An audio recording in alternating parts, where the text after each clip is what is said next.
তো সেই জুলাই মাস, যে জুলাই মাসে আমরা বাংলাদেশে 1.5 যুগের মতো সময় ধরে ফেসিবাদ চেপে বসেছিল, সেই ফেসিবাদকে বাংলাদেশ থেকে আমরা উৎখাত করে ভারতে পাঠিয়ে দিয়েছি। সেই জুলাই মাস যখন আমাদের সামনে উপস্থিত, 1 বছর সময়ও যায় নাই, আমরা দেখলাম জুলাইকে যে আকাঙ্ক্ষা নিয়ে, জুলাইকে যে চিন্তা নিয়ে, জুলাইকে যে আশা নিয়ে আমার ভাইয়ের রাজপথে এসেছিল, জীবন দিয়েছিল, রাজবন্দী হয়েছিল, আমাদের সেই আশাগুলোকে দুমড়ে মুচড়ে ওরা ছারখার করে দিচ্ছে। জুলাইতে আমরা গিয়েছিলাম, এমন এক বাংলাদেশ আমরা পাবো যেই বাংলাদেশে কোনো চাঁদাবাজি থাকবে না। এমন এক বাংলাদেশ আমরা পাবো যেই বাংলাদেশে কোনো টেন্ডারবাজি থাকবে না। এমন এক বাংলাদেশ আমরা পাবো যেই বাংলাদেশে কোনো নির্যাতন থাকবে না। কিন্তু দুর্ভাগ্যের বিষয়, দীর্ঘ সময় পরে হাসিনা থেকে আমরা মুক্তি পেয়েছি, কিন্তু হাসিনার নির্যাতনের স্টাইল থেকে আমরা মুক্ত হইতে পারি নাই। হাসিনার সময়টাতে বিশ্বযুদ্ধকে রাজপথে ছাত্রলীগের কুলাঙ্গাররা ডান্ডা দিয়ে কুপিয়ে হত্যা করেছিল। আবরার ভাবকে হলের মধ্যে ছাত্রলীগের গুন্ডারা পিটিয়ে পিটিয়ে নির্যাতন করে হত্যা করেছিল। সেই বাংলাদেশে আমরা দেখতেছি চাঁদা না দেওয়ার কারণে আমাদের এক ব্যবসায়ী ভাইকে পাথর দিয়ে নির্যাতন করে ওরা হত্যা করেছে। বিশ্বজিতের খুনি, আবরারের খুনি আর এই সোহাগ ভাইয়ের খুনিদের মধ্যে কোনো পার্থক্য নাই।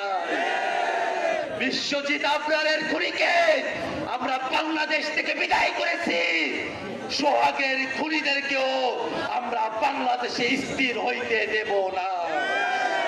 ভাইরা আমার, বাংলাদেশের মানুষের উপরে গুম, খুন, নির্যাতন, ক্রসফায়ার বাংলাদেশের উপরে কম হয় নাই। এই যে বাহিনীগুলো বাংলাদেশের মানুষকে গুম করত, মানুষকে খুন করত, আয়না করে রাখত, 5 আগস্টের পরে এই বাহিনীগুলোর আচরণে কোনো পরিবর্তন হয়েছে? আমরা সরকারের কাছে বলতে চাই, সংস্কার শুধু নীতিতে হলে হবে না, যারা নীতি প্রয়োগ করে ওই আমলা, সচিব এবং আইন শৃঙ্খলা রক্ষাকারী বাহিনী, তাদেরও সংস্কার করতে হবে। এখনো পর্যন্ত বাংলাদেশের প্রশাসনে, বাংলাদেশের আইন শৃঙ্খলা রক্ষাকারী বাহিনীতে আওয়ামী দোসররা ওত পেতে বসে আছে। এতদিন পরেও এসে আওয়ামী লীগের দোসরদের, আওয়ামী পুলিশদেরকে, আওয়ামী আমলাদেরকে বিচারের আওতায় নিয়ে আসতে পারে নাই। আমরা অন্তর্বর্তীকালীন সরকারকে বলবো, অবিলম্বে আওয়ামী আমলা, আওয়ামী পুলিশ, আওয়ামী বাহিনীকে বিচারের আওতায় দাঁড় করাতে হবে।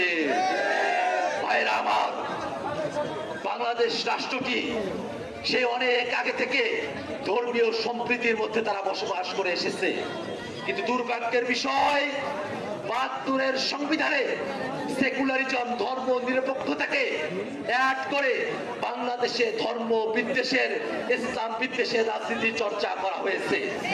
আমরা স্পষ্ট করে বলতে চাই, আমাদের বাংলাদেশ ধর্ম বিদ্বেষের বাংলাদেশ হবে না, ধর্মীয় বিভেদের বাংলাদেশও হবে না। আমরা দেখেছি আওয়ামী লীগের সময়টাতে আমাদের হিন্দু ভাইদের উপরে আক্রমণ করা হয়েছে, তাদের বাড়ি ঘরে আগুন দিয়ে দেওয়া হয়েছে। রাজনৈতিক স্বার্থের জন্য আওয়ামী লীগের পান্ডারা জমি দখল করার জন্য আওয়ামী লীগের সন্ত্রাসীরা হিন্দু কমিউনিটির উপরে আঘাত করে বাংলাদেশের মুসলমানদেরকে ভিলেন বানানোর চেষ্টা করেছে। এই বাংলাদেশে হিন্দু মুসলমান আমরা কোনো পার্থক্য করতে চাই না। এদেশের মুসলমানের যতটুকু অধিকার এদেশের হিন্দু বৌদ্ধ খ্রিস্টান সাঁওতাল চাকমা বারবা সকলের একই ধরনের অধিকার। ভাইরা আমার, বাংলাদেশ রাষ্ট্রটিতে যে জুলুম চেপে বসেছিল তার বিরুদ্ধে গত বছর যখন আন্দোলন হয়, সেই আন্দোলনের সময়টাতে আমরা স্লোগান দিয়েছিলাম কোটা না মেধা, মেধা মেধা। আমরা মেধাবীদের বাংলাদেশ করতে চেয়েছি, কিন্তু যদি এখনো পর্যন্ত প্রশাসনে কোনো কাজ করতে গেলে আমাদেরকে ঘুষ দিয়ে কাজ করাতে হয়, তাহলে কি মেধাবীদের বাংলাদেশ করা সম্ভব হবে? যদি কোনো কাজ করাতে গেলে নেতার সুপারিশ লাগে, মানুষ নিজের মতো করে কাজ না করতে পারে, তাহলে কি মেধাবীদের বাংলাদেশ হবে? অতএব মেধাবীদের বাংলাদেশ করতে হলে এই বাংলাদেশে সকল মানুষের মানবিক মর্যাদা প্রতিষ্ঠিত করতে হবে। ভাইরা আমার, এই বাংলাদেশের মানুষেরা আমাদের অনেক দায়িত্ব এবং কর্তব্যের জায়গা রয়েছে। এই আওয়ামী লীগ বিদেশে বসে বাংলাদেশের বিরুদ্ধে তারা উস্কানি দেয়, বাংলাদেশের ফেসিবাদ বিরোধী পক্ষগুলোকে একটার বিরুদ্ধে আর একটাকে তারা লেলিয়ে দেবার চেষ্টা করে। আমরা স্পষ্ট করে বলতে চাই, বাংলাদেশে গণতান্ত্রিক রাজনীতিতে আমাদের মধ্যে প্রতিযোগিতা থাকবে। ফেসিবাদ বিরোধী দলগুলো নিজেদের মধ্যে পলিসি নির্ভর রাজনীতি করবে, ফেসিবাদ বিরোধী দলগুলো সকলে মিলে বাংলাদেশের নীতি নির্ধারণ করবে, সংস্কারের কাজ করবে।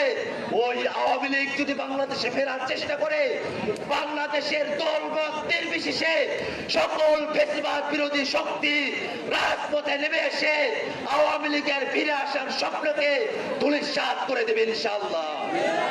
ভাইরা আমার, এই বাংলাদেশে আমরা নতুন সিস্টেম দাঁড় করাতে চেয়েছি, নতুন রাজনীতি নির্মাণ করতে চেয়েছি, যে নতুন রাজনীতিতে বেশি শক্তি থাকবে না, সন্ত্রাস থাকবে না, চাঁদাবাজি থাকবে না, থাকবে নৈতিকতার চর্চা, ইনসাফের কথা, মানবিক মর্যাদার কথা, বাংলাদেশের মানুষের অধিকার বাস্তবায়নের কথা।